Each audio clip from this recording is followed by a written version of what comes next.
KR Visakha news channel కి స్వాగతం. కార్మికుల్ని రక్షిస్తాం, మేము ప్రభుత్వంలో కాపాడుతామని చెప్పని హామీ ఇచ్చారు. కానీ కేంద్ర ప్రభుత్వం ఈరోజు విశాఖ ఉక్కుని నట్టేడు ముచ్చే కార్యక్రమానికి ఒడిగట్టింది కొనసాగిస్తుంది. కాంట్రాక్ట్ కార్మికులు 4,000 మందిని కర్కశంగా తొలగించారు. ఒకవైపు బయట ప్రజానీకాన్ని నమ్మించడం కోసం పరిశ్రమలో కాంట్రాక్ట్ కార్మికులు ఎక్కువ మంది అయిపోయి చెప్తున్నారు. పాత కార్మికులు 4 మంది తొలగించి కొత్త కార్మికులు జాయిన్ చేసుకుంటారు. అయినా స్థానిక ఎమ్మెల్యే పల్లా శ్రీనివాసరావు గాని ఎంపీ భరత్ గాని నోరు ఇప్పడం లేదు.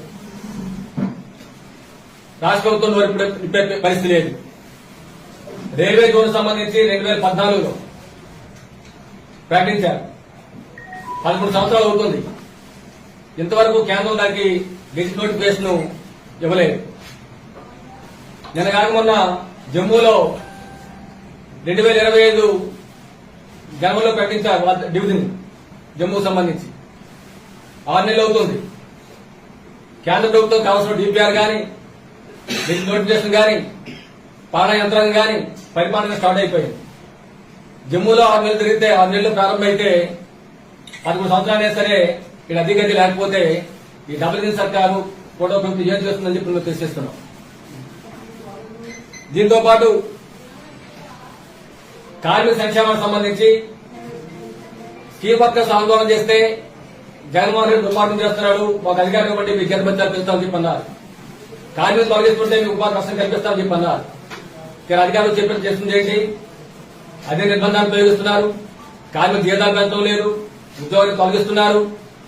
మరోవైపు కార్మికులు త్యాగాలు చేసి సాధించినటువంటి 44 కార్మిక చట్టాల్లో 29 చట్టాలు తొలగించి 4 లేబర్ కోడ్స్ గా కేంద్ర మోడీ ప్రభుత్వం తీసుకొస్తే దాన్ని అడ్డుకోవాల్సి పోయి దాన్ని ఆపాల్సి పోయి దుర్మార్గంగా మన రాష్ట్రంలో రాష్ట్ర ప్రభుత్వం అమలు పూనుకుంది. 10 గంటల్ని 8 గంటల నుంచి 12 గంటలు పెంచుకోవడం కోసం అవకాశం ఇచ్చింది. కార్మికులు వ్యతిరేకంగా తొలగిస్తా ఉంది. కానీ చేసిందే చెప్పింది ఏంటి, ఆచరణ చేస్తుంది ఏంటని చెప్పని మేము కూడా ప్రభుత్వాన్ని ప్రశ్నిస్తున్నాం. మాకు అధికారం ఇవ్వండి, విలువ ఆధారపు పనిని మేము తగ్గిస్తాం, రద్దు చేస్తామని చెప్పి అన్నాడు. అధికారం ఇస్తే పెద్ద నీకు అదే వివాదాల పనులు ఈరోజు అమలు చేస్తున్నారు. సంవత్సరాలు 15% చుట్టూ పెంచుకుపోతున్నారు. మరో 12,000 మందికి మళ్ళీ రీసర్వే పేరు మీద 20% మళ్ళీ భారం చేయబోతా ఉన్నారు. ఈ విషయంలో మీరు ఇచ్చిన వాగ్దానం భిన్నంగా వ్యవహారం చేస్తున్నారు. జగన్మోహన్ రెడ్డి స్మార్ట్ మీటర్లు పెట్టి ప్రజలు దోచుకుంటున్నాడు. ఆ స్మార్ట్ మీటర్లు భద్రపడాలని చెప్పి నేను లోకేష్ పిలిపించారు ప్రతిపక్షం ఉండేటప్పుడు. అదనపు ఛార్జీల పేరు మీద భారీ ఛార్జీలు వేస్తున్నారు, మీరు వచ్చేస్తుంది ప్రకటించారు. కానీ మీరు చేస్తుంది ఏంటి? అయ్యే స్మార్ట్ మీటర్లు పెడుతున్నారు, అయ్యే అదనపు ఛార్జీల్ని ఈ కూడా ప్రభుత్వం కూడా వసూలు చేయడం కోసం కోరుకుంది. పేదల ఇళ్ల విషయం మీద మాకు అధికారం ఉండి టిట్కో ఇల్లు వెంటనే మేము ప్రణాళికలను అందిస్తాం, 2 సెంట్లు భూమి ఇస్తామని చెప్పి అన్నారు. సంవత్సరం అయింది, వాటికి అధిగతి లేని పరిస్థితి. అలాగే జీవో 30 ప్రకారంగా ఇల్లు లేని పేదలకి ఇల్లు, పట్టాలు లేని పేదలకి పట్టాలు ఇస్తామని చెప్పి అన్నారు. ఇది మంచిదే, జీవో 30 విడుదల చేశారు. కానీ ఆచరణ చేస్తుంది ఏంటి?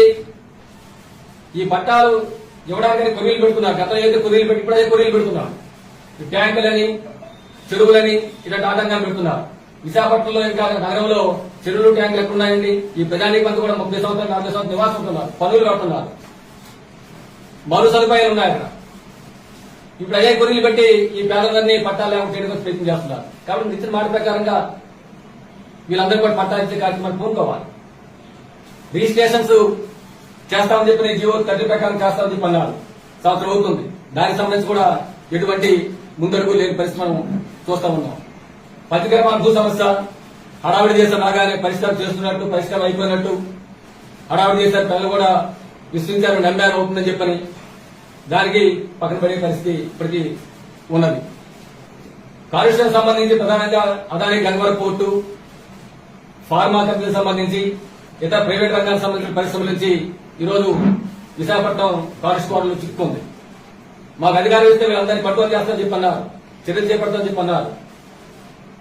కాలుష్యం పెరుగుతూ ఉంది, పరిశ్రమల ప్రమాదాలు పెరుగుతూ ఉన్నాయి, మరణాలు పెరుగుతూ ఉన్నాయి, 100 మంది కుటుంబాలు ఈరోజు రోడ్డు పడతా ఉన్నాయి. ఇది తలెత్తుతున్న నష్టం. రెండవ వైపు పారిశ్రామికవేత్తలకి, కార్పొరేట్లకి 100 కోట్ల లాభాలు వస్తా ఉన్నాయి. కాబట్టి మీరు ఇచ్చిన హామీ ప్రకారంగా కాలుష్యాన్ని నివారించండి. కాలుష్యకారికి యజమానులను మీరు శిక్షించండి, ప్రమాదకారికి యజమానులను మీరు శిక్షించండి. అప్పుడు మీరు మాటని నిలబెట్టుకుని అవుతారని చెప్పని ఈ సందర్భంగా చెప్పదలుచుకున్నాం. జగన్ ప్రభుత్వం రుషికొండ ధ్వంసం చేసింది, పర్యావరణం ధ్వంసం చేస్తా ఉంది, ప్రధానిక తీవ్ర హాని చేస్తుందని చెప్పి పెద్ద ఎత్తున ఆందోళన జరిగింది. మేము చేశాం, కోట పాలకులు కూడా చేశారు గతంలో. మీరు చేస్తుంది ఏంటి? ఆ రుషికొండలో గంట భాగాంశం ఎంతవరకు ప్రజలకు వినియోగం తీసుకురాలేదు. సైన్స్ మ్యూజియంగా విద్యార్థులకి ఉపయోగపడి చేయాలని చెప్పి పెద్ద డిమాండ్. ఆ డిమాండ్ ఎంతవరకు మీరు పట్టించుకోలేదు, దాన్ని ఖాళీగా ఉంచారు. రెండో వైపున అనంతపురం మండలం కుసురువాడ పంచాయతీ కొండలు ధ్వంసం చేస్తా ఉన్నారు. గతంలో ప్రజలను తిరస్కరిస్తే ఇప్పుడు ఇచ్చాపురం ప్రాంతంలో ఉన్నటువంటి దెయ్యాలు బట్టి కొండలు ధ్వంసం చేయడం కోసం కోరుకుంటూ ఉన్నారు.